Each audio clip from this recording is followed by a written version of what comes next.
From the very first day I met with the FBI in New York, they mentioned some names, and I mentioned some as well.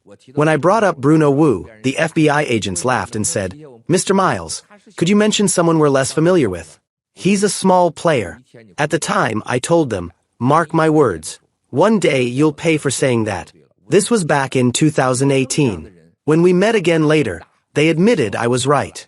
Bruno Wu isn't an ordinary person.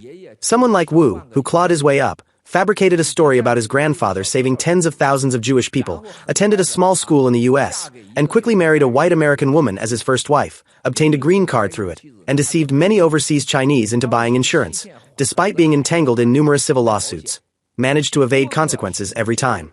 Then, he returned to Asia, joined Asia Television, ATV, and Phoenix Television, and ultimately founded Sun TV. At the time, how many among China's billion people could have accomplished something like that? Despite a series of scandals, Bruno Wu has managed to emerge completely unscathed and even established a cutting-edge data company in the United States.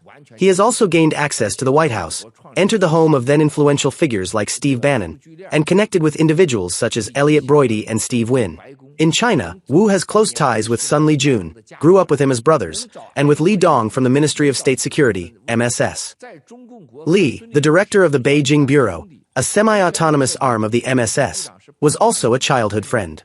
Among the roughly 20 bureau directors within the MSS, more than half are known to have a brotherly relationship with Wu. From a young age, Bruno Wu was sent overseas from Shanghai, carefully groomed as a loyal agent with deep ties to the party and its intelligence apparatus.